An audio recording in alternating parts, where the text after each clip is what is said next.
Right, and here we are at Tes Zayin Amud Aleph, just under halfway through the Masechta, and this is where it does move now much more to Rosh Hashanah. No apologies, this is getting heavy. When I say heavy, not complex so much, well, some of it will have to be understood, is we're getting towards the, as I say, Rosh Hashanah, the real Rosh Hashanah, and before it actually gets to all the halachas of the shofar, some of that we've seen, and the very fascinating pieces that to come about Dateline, about Kiddush HaChodesh, that's still to come. But this Mishnah, Daf Tes Zayin Amud Aleph, talks about Ba'arba Perokim Ha'olam Nidain. Strong words.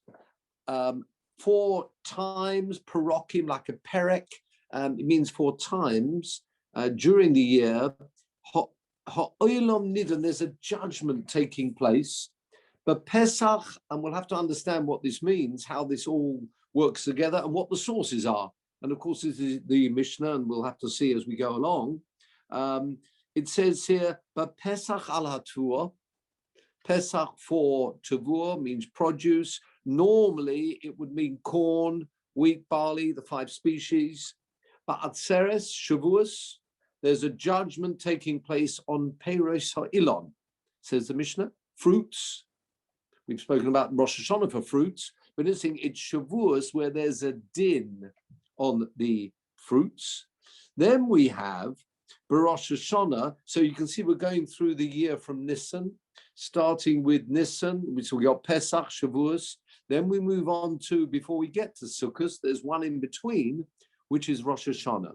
But Rosh Hashanah, Kol Boi Olam, all those that came into the world, Ovrim Lefonov, now this interesting word, Kivnei Moroin. They pass in front of him, Kivnei Moroin. We may be familiar with those words, Kavakoras and Roya Edra. We'll get to some of this. But they all pass in front of him, this Kivnei Moroin. And it's interesting, being a posuk, and it looks like, you'll see from the Gemara in due course, all being well, the posuk is explaining this Nivnei Moroin, what it means. Rashi just tells you to hold your breath, because he says, obviously there could be some text problems there. But then he says, Kivnei Moroin, Mefarish Big Gemara. The Gemara would explain this because there are various interpretations what it means. Does it mean like in single file, like members of the army? Does it mean like animals being counted? That we'll have to see, Kivnei Moroin. But it's there. There's this Yachad as well. So look at this posuk. The posuk brought in the Mishnah. Shenemar, posuk from Tehillim. Tehillim 33. Hayotze Yachad Libon, who forms, now this Yachad, together. What's this together? Libon, their heart. Hamavin, he understands, as Kol Maaseh, El Kol Maaseh, all their actions. In fact, we'll see it actually links up to the previous posuk, which talks about the Creator, Hashem. He looks, and Yotzer, he's the Creator. Yachad Libon, it's linked together, meaning that they are all looked at. The whole of Klal Yisrael, in fact, the whole of humanity, there's a judgment taking place. Kol B'ei Olam, HaMevin Ol Kol Maaseh. So it's linked to this word Hayotze, the Creator, Mevin and Kol Maaseh. What's this Yachad together? That we'll see in the Gemara. There's this, they're all together. There's a communal din taking place, as well as an individual din taking place. Interesting that a posuk's only brought for that. And then, Ubechog, as we go through the year, Bechog, which is Sukkos, Nidonim al Hamoyim. Then the amount, the quantity of water, there's the judgment. I say Nidonim al Hamoyim, but there's man before that. Now, if you remember, cast your mind back a little bit, and those people who've got a Gemara in front of them, Go back to Daf, that goes back a long way. Daf Zayin. And we had, actually, Daf Ches Omid Aleph, right at the bottom. We were talking about the first of Tishri being the Rosh Hashanah. There was one view, it just says it's Rosh Hashanah. If you remember the very first Mishnah, when we spoke about Abor Rosh Be'echod B'Nisan, we said, Be'echod B'Tishri Rosh Hashanah L'Shonim. And what did that mean? We had lots of interpretations. One of the interpretations was L'Shonim. If you look right at the bottom, 4 lines up, Ram Nachman Yitzchak, Ledin. It's actually talking about the first of Tishri is Din. So we've already got that mentioned. And if you remember, we brought psukim for that. Do you remember the pasuk? As we go down very quickly, remember the pasuk Tiku B'Chodesh Shofar. Sound B'Chodesh, the month, the sound the shofar. Ba'Kesel Yom Chagenu. Do you remember the Yom Tov which is hidden, where there's no the visibility of the moon? And that the Yom Tov, the only Yom Tov we have when the moon is not visible, of course, is Rosh Hashanah. And what does it say after that as we turn the page? Daf Ches Omid Beis, Sha'chodesh Niskasebai. Remember, the moon is hidden, and we said that was Rosh Hashanah. And what does the end of that pasuk say? Although it's a pasuk in Tehillim, nevertheless, that's a proof. Ki choik liYisrael hu. It's a statute, mishpat lelokei Yaakov, a judgment. The God of Yaakov, the Hashem, will be judging, and it's linked to that first part of that pasuk to tell us that there's a judgment taking place on Rosh Hashanah. So clearly, we know from that pasuk that there's a judgment taking place. This, the pasuk mentioned in our Mishnah, is telling us something else, but we'll have to understand what that is in due course. So we do have this idea of Rosh Hashanah being Yom Din. It's very interesting. What's Yom Kippur? Where does Yom Kippur fit here? No mention at all of Yom Kippur in this Mishnah. So we'll have to understand that too. But before we go any further, I'd just like to mention a pasuk to you in Shlach Lecha. Now, if you've got a Chumash nearby, you can look it up. It's chapter 14, pasuk Yud Tes, that talks about the Meraglim. When it was talking about the Meraglim and Moshe Rabbeinu appealing to Hashem, and he says, Salachno, the famous words, we know these words, Salachno la'avoyin ha'om hazeh kegodel chastecha. Please forgive them the greatness of your chesed and kindness. Kasher nososo la'om hazeh. As in fact you bore this people, min Mitzrayim, the time of Mitzrayim, yadheinu, until now. Vayomer Hashem solachti kidvorecha. And Hashem says, solachti, yes, I've forgiven kidvorecha according to your word. That's very interesting. Remember that. Now, let me take the posuk, and I will get a chumash for myself. Hold on. In Devarim. In Devarim, if you go to chapter 9, there's a long Rashi explaining how after the time of the golden calf, and there was these 40 days, if you do all the calculations, you find that the breaking of the tablets, that was on Shiva Osa B'Tammuz. Not that far away, Shiva Osa B'Tammuz. Then you remember there's the 40-day period where Moshe Rabbeinu appealing to Hashem. And then again it mentions, if you look at the Psukim in Devarim, you'll find there's another 40 where Moshe Rabbeinu goes up the mountain. And Rashi, if you look that up, you can see for yourself, chapter Tes, Posuk Yud Ches.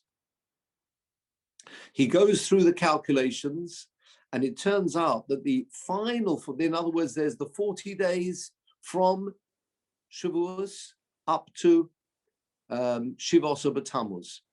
Then the 40 days from Shiva Osa B'Tammuz until the beginning of Elul. And then the final 40 days were again receiving the Torah. That final 40 finishes on, interesting, on Yom Kippur. It's a fascinating Rashi. Chapter 9, Posuk 18, Posuk 18, 9:18. And it says there, that finished on Yom Kippur. Bo b'yom, on that day, Hashem nisratze, Hashem was appeased, the Israel b'simcha, that's on Yom Kippur. For Omar Leila Moshe, this is the fascinating part, he said to Moshe, Solachti kidvorecha, I've forgiven you, that's your word. Lokach, therefore, hukva lemechila. This day is fixed for mechila, forgiveness, atonement. It's a hukva limechila uslicha. Now, going back, we just said here that Hashem said, according, and it's taken from the Seder Olam, very early source of Tanoim. This solachti kidvorecha, vayom Hashem solachti kidvorecha, I just mentioned, comes from Shalach Lecha, chapter 14, Posuk 20. After the story of the Meraglim, Salach no la'avoin ho mazeh kagodel chastecha, vayom Hashem solachi kidvorecha. That's talking about the Meraglim. It's not talking about the time of the Egel Azov. Why does Rashi, quoting an earlier source of Seder Olam, explain when he works out the 40 days, the final 40 days culminating on Yom Kippur, Hashem says, Solachti kidvorecha, and that day is fixed for Slicha or Mechila, although not mentioned in our Mishnah. And this is very interesting. Says the Das Kanim, which is the Tosfos, brings from Tosfos, that we are misreading this posuk. And if you look at that posuk in Shalach Lecha, chapter Yudalad, Sanachno, please forgive la avoin ha'om hazeh kagodel chastecha, like you bore the people Mimitzrayim b'yadheinu vayomer Hashem, and you Hashem said solachti kidvorecha, then please forgive them now. So explains Tosfos that in fact this Vayomer Hashem solachti kidvorecha goes back to the previous pasuk where Moshe is appealing to Hashem, saying, please forgive them for the Meraglim, like you forgave them for the time of the Egel Hazov, Vayomer Hashem, and you said Hashem solachti kidvorecha, please forgive them now. That's the way Tosfos explains Peshat. I say based, Rashi himself mentions that they would, Vayom Hashem solachti kidvorecha was said on Yom Kippur, and therefore, wonderful, it's the day, the final forgiveness for the golden calf, the second time when there's the Kabbalah Sator, the first one, of course, is Shavuos, the second one, those days later, 120 days later of Yom Kippur. So we find now that Yom Kippur is that day of Slicha and Mechila linked to the time of the Egel Hazov. And now it fits in beautifully. What do we say on Kol Nidre night? What do we say on Kol Nidre? We start off Kol Nidre, and then we have two psukim. Salach no la'avoin ha'om hazeh kagodel chastecha. You could look it up in your machzor. And then we said, Vayomer Hashem solachti kidvorecha. We say that 3 times, right at the beginning, before even Baruch Hu. It's the introduction to Yom Kippur, beautiful. Vayomer Hashem solachti kidvorecha, fitting in beautifully, because that is the occasion. It was said on Yom Kippur, the forgiveness given for the golden calf, and we are appealing to Hashem once again. We've got to Yom Kippur. So it's very interesting. What we're saying now is, according to this Mishnah, and in fact, according to the Gemara we saw earlier on, the Gemara we saw earlier on tells us there's a din on Rosh Hashanah. Exactly what it's about, we'll have to wait and see. But there's a din on Rosh Hashanah.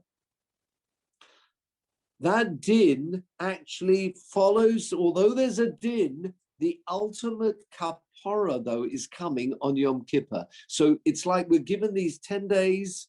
Let's try and see if we can try and perfect our ways perhaps moving in some way, some area. And that's moving from Rosh Hashanah up to Yom Kippur. So our Mishnah is talking about the Rosh Hashanah, not mentioning Yom Kippur at all.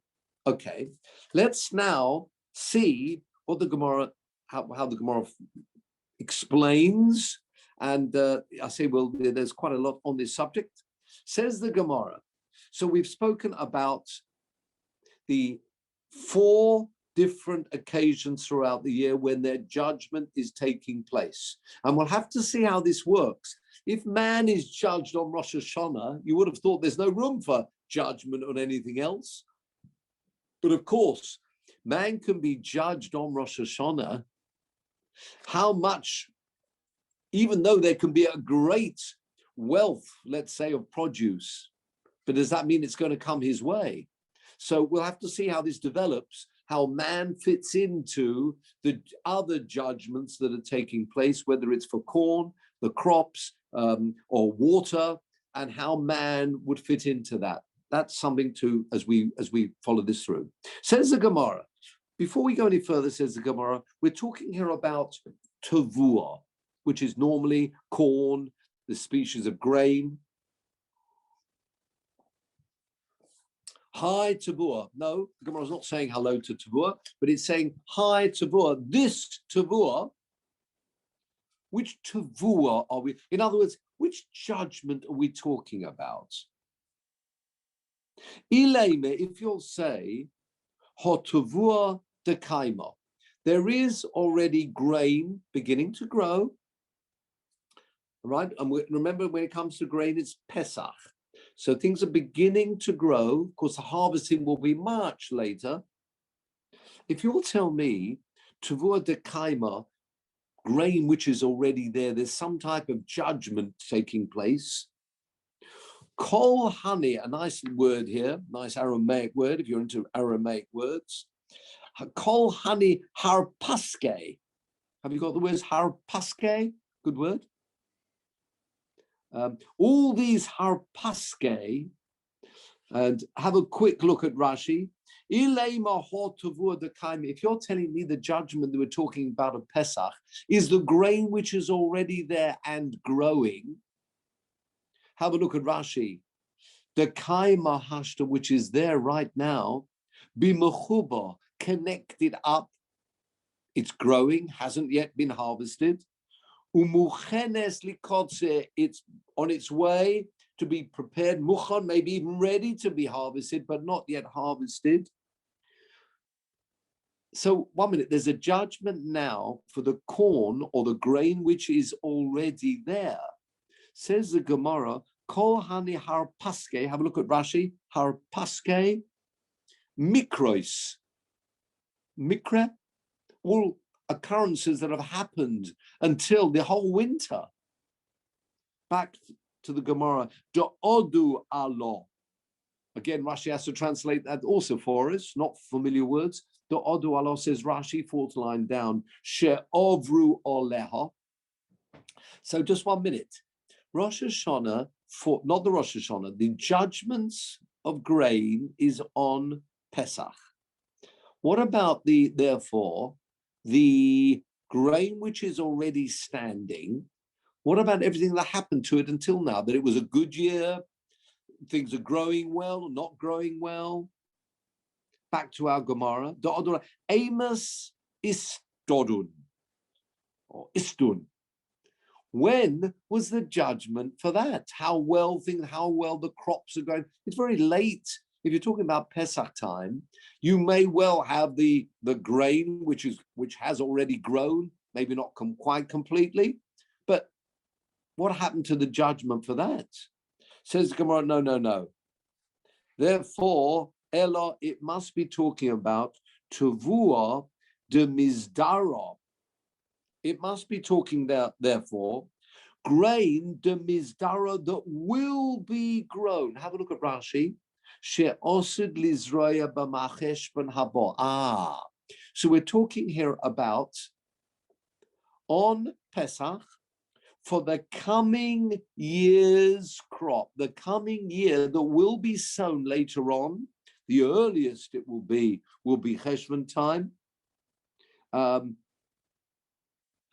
All the crop that will be grown, you will be growing the seeds, the corn, the grain. The judgment for that must happen, therefore, on the previous Pesach.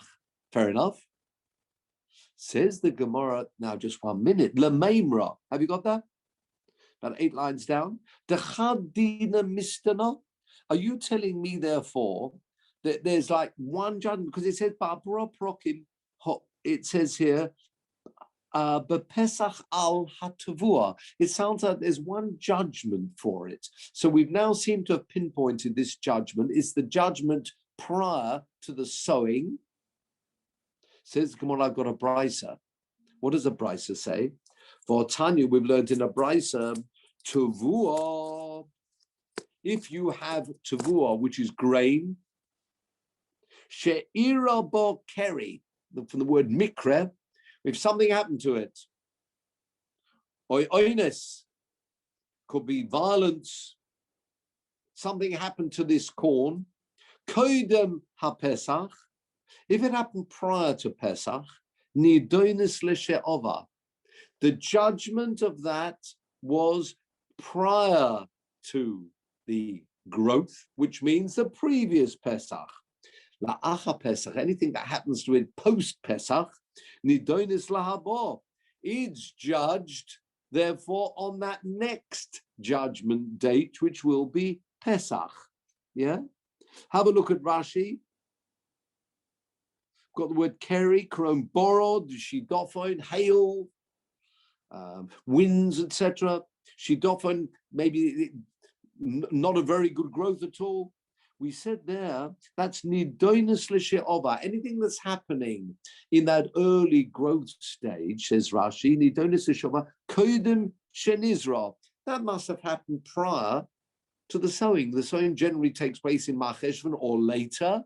The earliest time will be Mar Cheshvan, which means, therefore, anything happening in the winter must come from the judgment that happened Pesach shel Eshtakad, which means the Pesach of the previous year.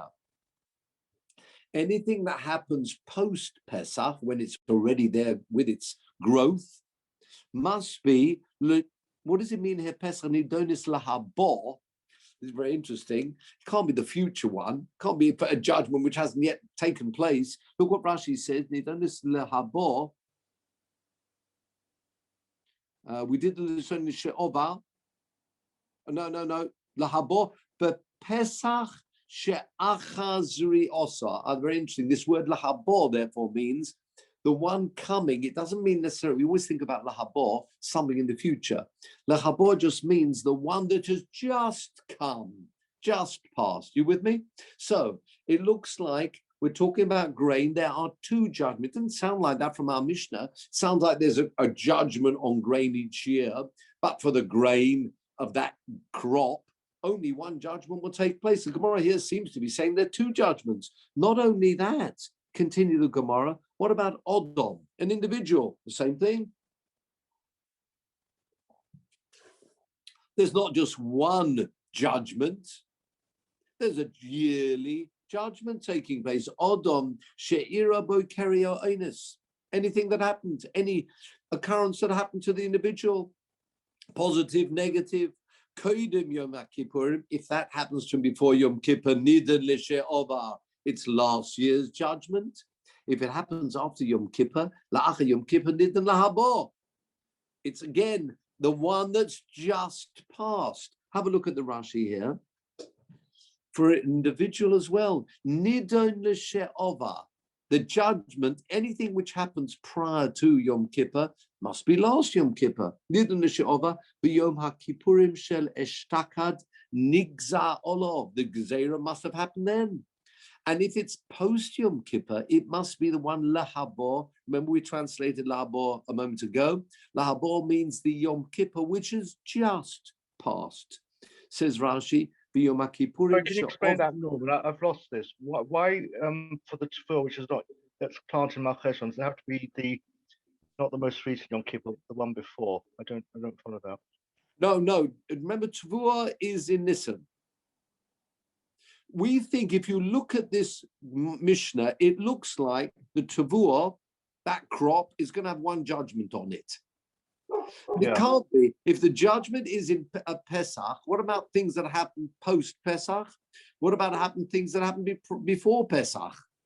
There, obviously, you've passed through a Pesach prior to the sowing, a Pesach after the sowing where it's already in growth. More than that, we've got this brisa which says things that happen up to Pesach is the previous year, post-Pesach, the coming year. The same with individuals. There's a Yom Kippur which will last you until the next Yom Kippur, and then Yom Kippur on to the next. So it's clear there's not just one judgment taking place, just like there's not one judgment for individuals, there's not one judgment for crops either. That it's going to be an annual reckoning and an annual din. And that's exactly what the Gemara says. Omar Pesach time, you should just go for the Yom Kippur beforehand, 6 months earlier. That's right. So anything, just like with individuals, anything that happens between Yom Kippur and Yom Kippur is the previous Yom Kippur, and then you've got another Yom Kippur. Similarly with the corn, there's a judgment on the corn, what type of corn there'll be in this coming year, and that is in Pesach up to Pesach. At the next Pesach, if you've got the grain which is growing, it may not have quite completed its growth. Anything that happens post the next Pesach will, of course, be the judgment will have taken place on that Pesach. Are you with me? Just like with humans, you've got an individual din taking place on Yom Kippur, which will go up to the next Yom Kippur. Similarly, one Yom Kippur to the next. We're saying exactly the same thing with corn. I see Malcolm, hold on a mo. Just the same thing with corn. The judgment will apply from Pesach to Pesach. It's not just one din on the corn, which lasts for the lifetime of the corn and the whole growth period of the corn. No, it only goes up to Pesach. And that's exactly what the Gemara finishes. Omar Rova, Shema Mino, Trei Dini Mistano. There are, in fact, so we're now just clarifying our Mishnah. Our Mishnah does not mean there's one din on that year's crop, which even if it takes 2 years, it actually carries over into the next year post-Pesach. There is a separate din for anything that's occurring between Pesach to Pesach, just like for humans between Yom Kippur to Yom Kippur. That's what we're saying here. So Malcolm's got a point. No, I got just a question. I mean, what you're saying means anything that happens to the grain between Pesach and Pesach, but does it apply? Is there a difference between the grain that's sown that's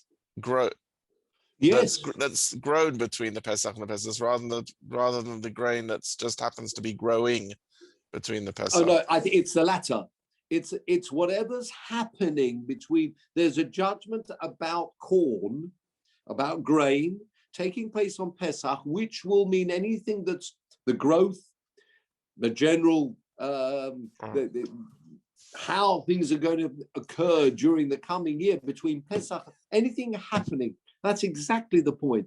Your first argument, first suggestion, was that it's on the grain and therefore it will cover through. It's good grain and that good grain will continue on beyond the next Pesach too, because it's got a good judgment. No, what we're saying about grain is it's what's happening, growth during a period of Pesach to Pesach is judged, and then another growth, any growth, it's not on the grain, it's on the growth. With me? And therefore, what we're saying here, things can change from one year to the next, even though it's already growing, you're getting growth. The same with individuals. There can be a din from Yom Kippur to Yom Kippur, and then on we go from Yom Kippur to the next Yom Kippur. That's what we're saying at the moment. Rashi just concludes and uses again this word lahabor on Yom Kippur. She'ova achshov. Remember, this word lahabor doesn't mean, as we normally translate lahabor, in the future. It means the one that's just passed by. Now that's interesting because that's not the normal translation of lahabor. Therefore, Rashi goes with his search engine, his mind, his brain. V'chein loshen mishnah in the Dorim. You find that loshen also coming up in the Dorim. Have you got it here where it says daf samach? That if a person makes a neder, they're not going to drink wine. She'eni toyim, he won't drink. Chodesh zeh, this month. Also b'chol, he says this month he's not going to drink wine. Imagine it's on Rosh Chodesh. He's saying he's not going to drink that month. Where does that Rosh Chodesh, and it's actually on Rosh Chodesh. Does he mean up to the next Rosh Chodesh, or does it start on this Rosh Chodesh? The Loshen, we're only bringing this in, not that we're into Nadorim at the moment or discussing this subject, but just this word lahabob, because the Gemara, the Mishnah says there, Chodesh zeh, also b'chol ha-chodesh kulay, v'rosh chodesh lahabohu. And that Rosh Chodesh is also included in the future. It's called lahabor, although it's already passing, because it's right near us. So, and Rashi says it's Rosh Chodesh she'ova ata, the Rosh Chodesh which is we're passing through at the moment. We may even be in that. It may be on that day of Rosh Chodesh. That's included in this word habor. She'ova ata b'korov, nearby. Full stop. Why is it called lahabor? Why not just call it she'ovar? Because here we've spoken about two. Remember, there was a Pesach and a Pesach. So to differentiate between the Pesach, which is already a year ago, that we call the Pesach which is past. The one which is just past, that will be called the Pesach of Lahabor. Have a look at Rashi. Because we call the one from the previous year, that's Eshtakad, She'ovar, is called the Pesach She'ovar. This one which is right near us. Notice this word lekame, not lekamon, right near us. Lahabor, you can call it lahabor. Rashi is worried about utilizing this word lahabor when really you don't mean the future one, you mean the one that's just passed. So again, the growth between Pesach and Pesach, if you're in that Pesach, it means it's the growth. It's a good year for growth. The good year for growth for the coming year will again depend on Pesach. So if things are looking good, again, it's not necessarily true for all crops, but it might be. Says, look at this Gemara. Omer Abaya. Hilkoch, ki chozi. Got the word chozi? Ki chozi inish. If an individual sees the matzlach zara, things are going well. Which zara? Zara aflo. Aflo? There'd been the afilos heinos. Remember the word afilos?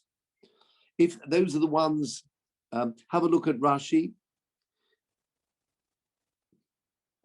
Just to clarify the point, look at the Rashi we just missed. Trei dini mistana. There are, in fact, when it comes to corn, there are two judgments taking place. One before you actually do the sowing, v'somuch l'kotzeh, and one nearer the time of the actual harvesting. So, because you're generally sowing in Macheshvan and later than Macheshvan, anything that happens up to that Pesach will be in the previous Pesach, and anything that happens post Pesach will be in the Pesach just past. But look at this Rashi: Ki chozi inish da matzlach zara oflo. If he sees that what's oflo? Slow. It's slow, which means slow to grow. Have a look at Rashi here. Chita v'kusemis. If you're talking about wheat, or kusemis spelt, a lot of people like the spelt matzahs. A lot of people say the health is good having spelt. I don't know whether it's become much more popular, I think. Anyway, chita v'kusemis, if it's wheat or spelt, shenizroin b'machesh, when those things are sown early on, before the rain season in Cheshvan, she'ein mamaharim lehispashel, they are not normally quick to ripen, so therefore you sow them in Macheshvan, but you see that they're growing very well. Wow, what a wonderful growth this year. You can see things look good. If that's the case, obviously, like winning the lottery, obviously on a good, doing well this year. Back to our Gemara, liktem velizra charpa. Hurry up and sow the chorpa. Chorpa is from charif. Charif actually means sharp and quick. Those quick growing the grains, quickly sow them. Why? Da'ad demote lemidaina kodim solik. What does that mean? Hard words there. Ad demote lemidaina.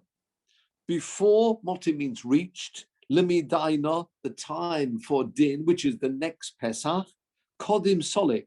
It's already come up. Solik means to come up. It's already grown a lot. In other words, if you can see it's a good year for crops, and I'm sure people would say exactly that. If you see things are going well, things are growing well, then you want to get in there. Have a look at Rashi. Liktem velizri charpa. Those quick to grow, says Rashi. For example, barley. Barley grows very quickly, and therefore normally it's only sown much later on in the year. But try and sow it slightly earlier. Why? Have a look at Rashi. Hasura mamaheres lihispashel is quick to ripen. V'zorim oisa b'shvat and Adar. You normally sow this in Shabbat or Adar. To keep it to offlot, seeing as it's, matzlach, seeing as the slow growing grain did very well this year. There's your hatzlocha, matzlach. Shma Mino, from there you can see, now of course you can't tell necessarily from one crop to another, but it looks like things are going well for this individual. So what you want to do, says the Rashi, Shma Mino l'toivo nidin b'Pesach she'oba. It must have been a good judgment in the previous Pesach, certainly for those two species. Therefore, it looks like you're onto a good thing this year. So therefore, Yamaher lizroya, be quick to sow. Bizrio shnio, some people say birvio shnio. In the second, you'll get another chance. Normally later on in the year, there might be some more rainfall. And so what you're saying is, if this looks like it's a good year for crops, get in there quick before you have another din and Pesach. And it might be that next year, things aren't quite as good. So if you can get in there, you can see things are going well, you really want to be part of that. And that's the suggestion made here, because the judgment goes, and then that's the point Malcolm was talking about. It's not going on the actual grain, it's going on growth that happens from Pesach to Pesach. It's a good year for growth. That's what we're saying here. And the same idea would apply when we say it's a good year. Things, of course, can change mid-year, and we'll talk about that a bit later on. But what we're saying here, it looks good, and therefore it's a good opportunity to try and grow things in that year. Says the Gemara. On we go. Now, our Mishnah, as we often find in the Gemara, we need to find who this is. Who is the source? Who is the author of the Mishnah? Of course, Rabbi Yehuda Anossi is compiling all the Mishnayos and taking them from these various Tanoim. Who was it that said the view mentioned in our Mishnah? It's important. We often, when it comes to halacha, we need to know how to paskin. Do we discard this? What is the decision? Says the Gemara, mani masnisin. Nothing to do with the finances, but mani masnisin means who is the author? Who is the Tane Mani? Who is this? Who is it? Who is our Mishnah? Says the Gemara, interesting. We're going to mention 4 names that are mentioned in a brisa, and it seems not to be like any of those. You would have thought like one of the four. If you had to choose, you'd say one out of four, surely. Says the Gemara, we've got a problem here because we've got four views and our Mishnah doesn't follow any of them. Says the Gemara, our Mishnah, and let's just remind ourselves what our Mishnah said. It says there are four occasions for din, Pesach for grain, Shavuos, fruit, human, Rosh Hashanah, water, Sukkot. That's what our Mishnah said. Straightforward, spoke about the din, and that's it. Notice Yom Kippur wasn't mentioned. Says the Gemara, Mani Masnisen. Who is our Mishnah? Lo Rab Meir, velo Rab Yehuda, velo Rab Yossi, velo Rab Nosson. Oh dear, we're going to have to do some searching to find who actually is the author of our Mishnah. We may not actually get there now, but let's see. Says the Gemara, the Sanya, we've got a brisa. And what did the brisa say? How have you got it? Beginning of line, the Sanya. In fact, although called a brisa to Tosefta, which is equivalent to Tosefta, the Tosefta actually are compiled at the end. Those people who've got larger Gemaras will find actually the Tosefta at the back. And this actually comes from, can you see in mine, I've got little dullard. Have you got on the side, if you follow it up to the top corner, I've got Masuras Hashas in my edition. I don't know whether you've got the same. You should have the corner, it says, and there's a little dullard next to where it says Hakol Nidonim. And he's telling you where to look. In fact, it's a Tosefta. And those Toseftas are all the back of the Gemara. If you've got a larger Gemara, I've actually got it here. Okay. Says the Gemara, well, let's see what this Tosefta tells us. Again, it was something which Rabbi Yehuda Nossi did not want to include. Otherwise, you'd end up being much larger than it is at the moment. So Rabbi Yehuda wanted to discard that, in which case we need to know who was the view that he was selecting when he compiled this Mishnah. So let's have a look at this Tosefta or Brisa. You got it? Tesanya. Hakol Nidonim B'Rosh Hashanah. This is the Brisa. Everything is judged on Rosh Hashanah, Ugzar Din Shelohem, and their final decree on the subject, Nechtam B'Yom Kippur. That means everything is judged. Hakol, everything. Divrei Rabbi Meir. Well, that's short, sweet, hopefully, but it's very simple. Everything, the din is on Rosh Hashanah, and the final decree, the judgment, the Gzar Din. So clearly, as we mentioned before, you've got this Rosh Hashanah to Yom Kippur period. And we remember, as we said before, Rosh Hashanah is the time of the din. We saw psukim about that.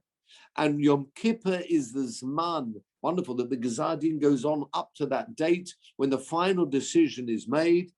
But there's no differentiation made between crops and fruit and water and man. There's also a mention here of Gzar Din, Nechtam, a sealing taking place, not mentioned in our Mishnah. There's no way that we can say our Mishnah is Rab Meir, or is there? No. I think it'd be hard pushed to try and fit in Rab Meir and say it's our Mishnah, because you've got this word Hakol. Yeah.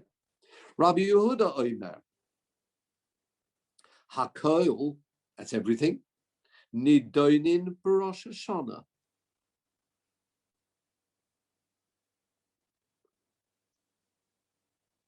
Gzar Din Shelohem, but the final decree, Nechtam, is sealed.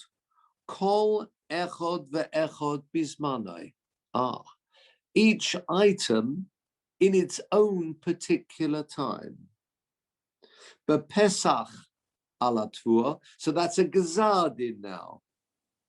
Ba'atzeres Arperes or Ilon. Shavuos for fruits. B'chag nidonim al hamayim. Water, that's going to be Sukkot's time. For Odom, man, nidoin b'Rosh Hashanah, again, so the din is taking place on Rosh Hashanah. Ugazadin sheloi nechtam b'Yom Kippur. And the Gazadin is on Yom Kippur. So let's just repeat that. This now is the view of Rabbi Yehuda. Would you say that Rabbi Yehuda could be the source of our Mishnah? Why not? Because our Mishnah said and gave 4 times, and of those 4 times it said din, fine. But if it's talking about Gzar din, what are you going to do? If it's the Gzar din, then man's in trouble. I'm going to say in trouble, because the Brisa, according to Rabbi Yehuda, said man is judged on, everything's judged on Rosh Hashanah, but the Gzar din takes place at these 4 periods. Yeah? So, according to that, our Mishnah should have said Yom Kippur, shouldn't it? Have I lost you? Rabbi Yehuda is of the opinion that everything takes place, the din is on Rosh Hashanah, but the Gazar din, each one at a different time. But our Mishnah mentions 4 time periods, does not mention Yom Kippur, but mentions Rosh Hashanah for man. You with me?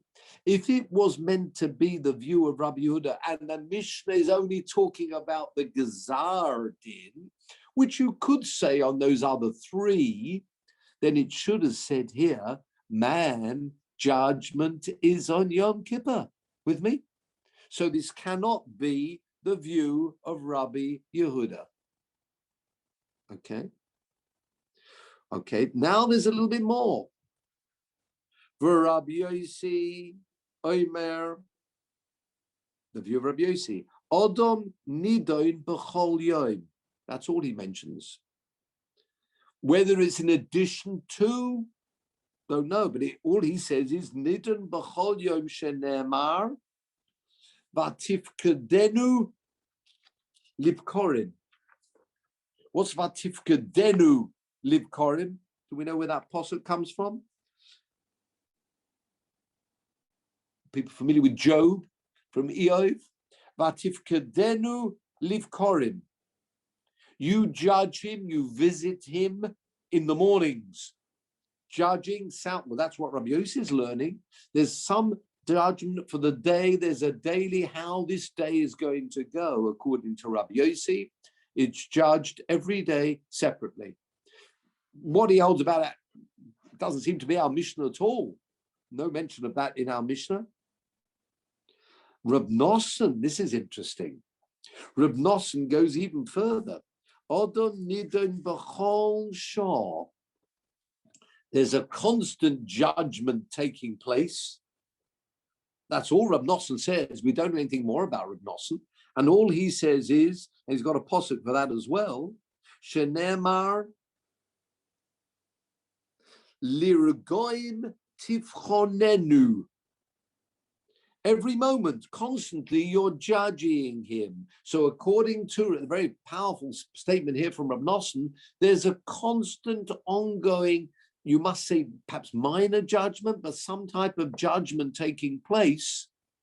It would be very hard to say that he disagreed what we saw before, if you remember, Tikku b'chodesh shofar. There's something happening on Rosh Hashanah. Yeah, that's sure, because we got Tikku b'chodesh shofar. But on top of that, we've got Reb Nosson telling us that there's a constant ongoing judgment, how the person is being judged. There's a constant ongoing judgment. So again, our Mishnah does not mention the constant. What about the rest of the period? That's not, we don't know anything about Reb Nosson. What about corn? What about water? No mention of that from Reb Nosson. He should have mentioned it as the others do. or the first two do, if that's what he felt. So therefore, it sounds like it's not, our Mishnah is not the view of Rav Nosson either. Says the Gemara. Norman, Yes. Can I just ask you about the previous one? We had Rabbi Yehuda. Yes. Hakol nidunim b'Rosh Hashanah, Hakol. It says Gzadin shalahem nechtam kol echad ve'echad, each one bizmanu. Yes. Pesach al Hatvua. Yes. And you'd have thought it would then go on and say B'chag al hamayim, but he doesn't. He suddenly switches and says B'chag nidunim al hamayim. So he switched back to this expression. So kol echad ve'echad seems to apply just to two of the four, which is the two. Hakol nidonim b'Rosh Hashanah, Gzadin shalahem nechtam kol echad ve'echad bizmanai. What is it? Colon. Now, what is this kol echad ve'echad? Is it all four, or is it maybe two? It sounds like it. It's like all four. Well, we don't know. I mean, it sounds like all four. So you then, Pesach. but then the natural progression would be but Pesach al Hatvua, Batzeres al Peiros Elon. Then you would have said You don't. Back again. He switches B'chag nidunim al hamayim. Why do you need the word nidonim again? Is that your question? Well, it's nidonim again, so he seems to have broken. So it seems that the first two here is kol echad ve'echad, that's hakol. Hakol refers to the first two, and now he's saying something else about the other two, including Odom. You've got a point. The Loshen. I'm just comparing here.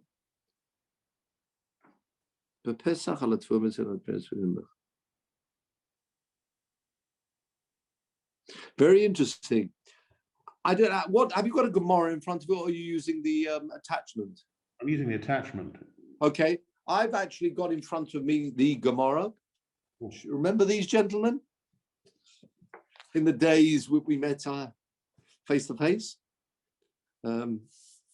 The same one that Mark's, they're sitting there, I would hope, Mark, waiting for our return. That same, I've got in front of me a Gemara with a Tosefta at the back. And you can see there was slightly different Rishonos as you'd find in the Tosefta. And I think you'd be a lot happier with this Lashon, which I think then tells us what the meaning is that we've got here. Because you've touched on a good point, the wording, I mean, very good. Why is it saying nidonim twice? It seemed to be switching. And then when we talk about man, v'odom nidon, again, another word, nidonim, coming in again. You'll be very pleased to know, I will now read to you the word, the official Tosefta that we've got at the back of the Gemara, which will help us here. I can bring it up on the slide if you like. If he's got that, you could. Can you manage that? Keep talking, and I'll see if I can find the Tosefta. Where are you going to find the Tosefta? Woo. Okay. Well, I'll just read it out. It's fine. Sure. It's fine. I'll read the word of the Tosefta that I've got, the gears that I've got at the back, and that will help you. Listen. Hakol nidonim b'Rosh Hashanah, ugezadin nechtam b'Yom Kippur. Sorry, that was Rab Meir. Yes, happy with that. Rabbi Yehuda Omer. Hakol nidonim b'Rosh Hashanah, ugezadin shel kol echad ve'echad nechtam bizmanoi. Right? So far, so good. And this is the bit you'll be very interested to hear, Simon. B'Pesach al Hatvua, b'Atzeres ha'Peres ha'Ilon, b'Chag al hamayim, and Odom nechtam Yom Kippurim. Funny that, yeah. So you've got a slight, in fact, I've even got Gzadino shel Odom nechtam. Yeah, that I don't mind too much. It's this word nidonim I wasn't very happy with, but you're right, having nidonim again.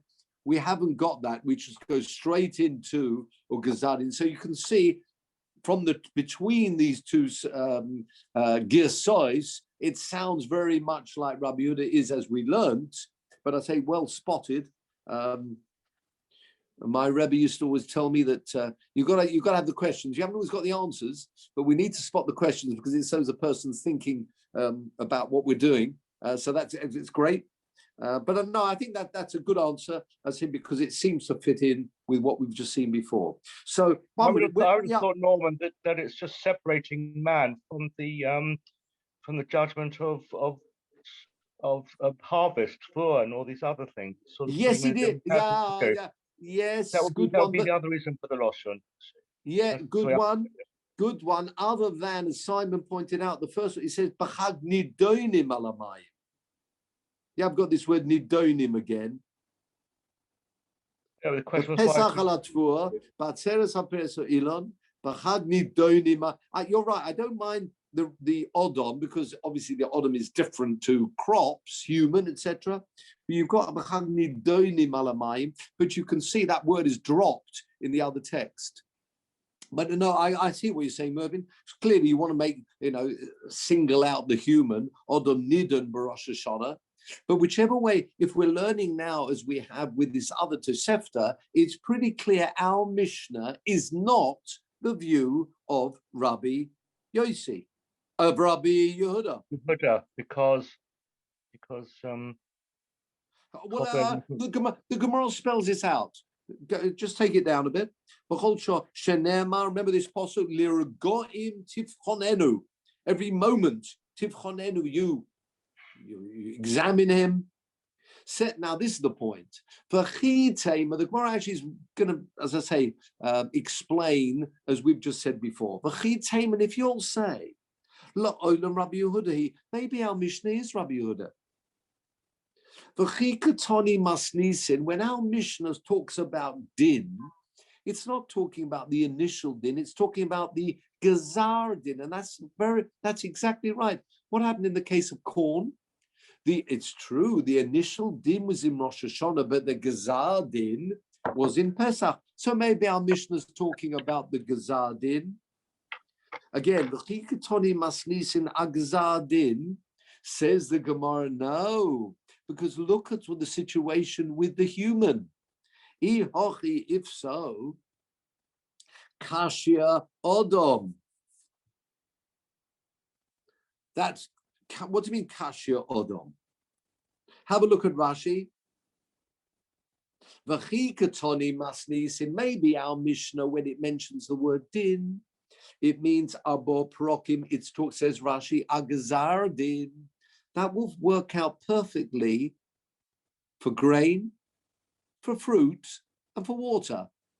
Because the Rosh Hashanah itself, the first of Tishri is the din, but the Gzar din is on those 3 dates. Maybe that's what our Mishnah is talking about. Look at the next Rashi. Kashia Odom. The Toni Masnisin, Rosh Hashanah. What did we find? Our Mishnah uses the word din for the Rosh Hashanah, which is the first of Tishri. According to Rabbi Yehuda, B'Yom Kippurim Omar, he said this was Yom Kippur. So it cannot be this view. So it would have been nice, we got a Tosefta, we got 4 views there mentioned. We now have to discard those. Says the Gemara, that just quickly move along. We just got a couple of minutes to go, and we'll say the following. Says, I know otherwise you won't sleep.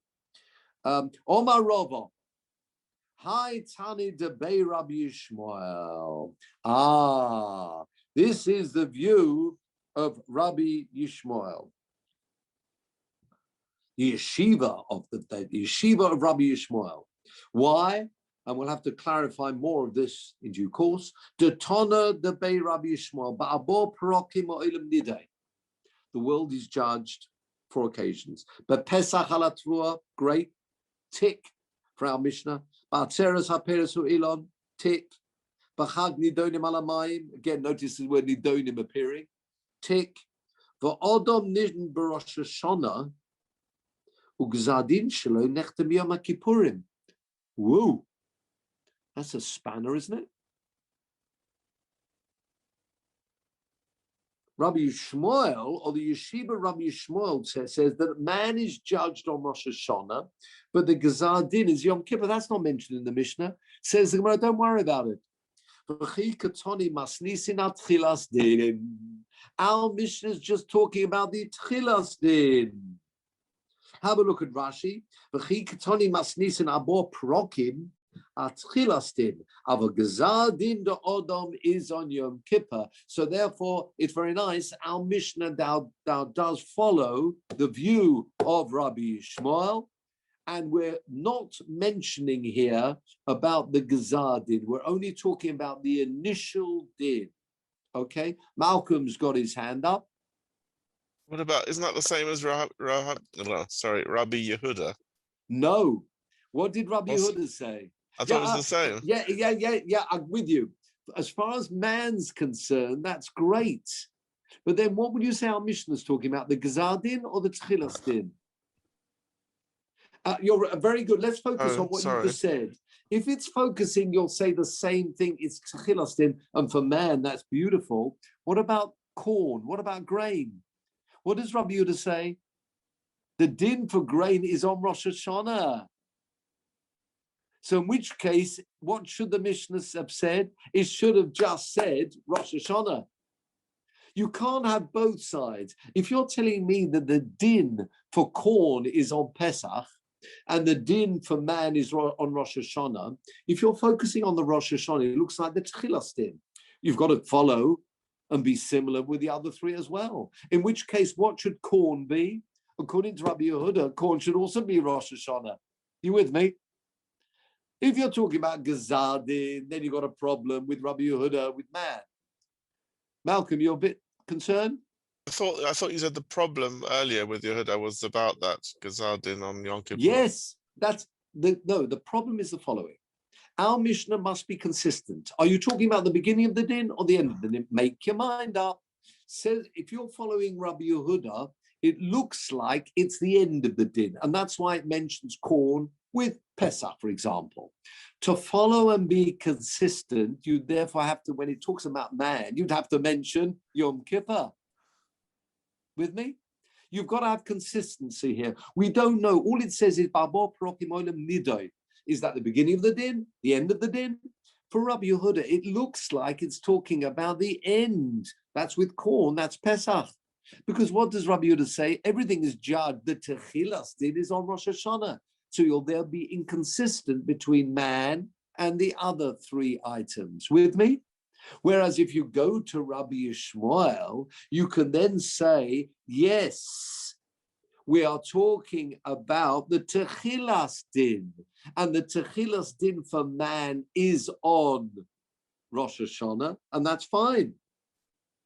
And all the other items mentioned, the Techilas din is on those particular occasions. It just so happens that the Gezar din of man is on Yom Kippur. We don't have to mention that here. We're not discussing that. That's for another time. You with me?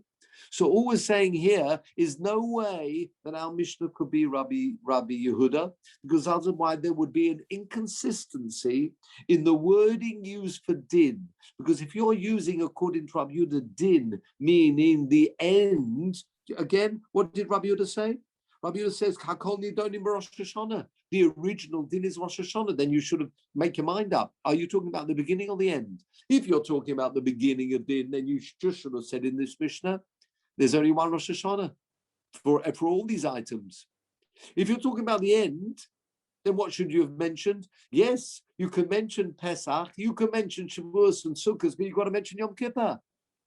However, if you learn like Rabbi Shmuel, then it's very nice. The Hascholas din for all these items is on the occasions mentioned in the Mishnah. There is something else for man. Man has a Gezar din on Yom Kippur. The Mishnah doesn't mention that. That's fine. But there's no inconsistency now between corn and man. Yeah? You look a bit concerned, Malcolm. You're still concerned? I'm just being a little bit sick because I'm just reading the text. It's sort of identical, apart from there's one. No. Have a look at Rabbi Yehuda again. We'll close with this. Well, before Rabbi Yehuda, before it says, Rabbi, have a look at the line that said Rabbi Yehuda Omer, Hakoil nidonim b'Rosh Hashanah. Everything's just, that means the beginning of the din is Rosh Hashanah. Ugezar din, the final conclusion of that din takes place, Nechtam kol echod bizmane. Pesach, Tvua. Teres, Peres. Man, Yom Kippur. Now, see, if our Mishnah, when he mentions corn and he mentions Pesach's talking about the end, then the end, the Gezar din for man is Yom Kippur. It doesn't say that, it says Rosh Hashanah. So therefore, but according to Rabbi Yishmael, the Hascholas din for all these items is as they're mentioned here. There is something else happening. There's a Gezar din for man on Yom Kippur, not mentioned in the Mishnah, that's fine, but there's consistency between these four items. So with that, gentlemen, we leave you for tonight. And Mirz Hashem, we should hear good news. And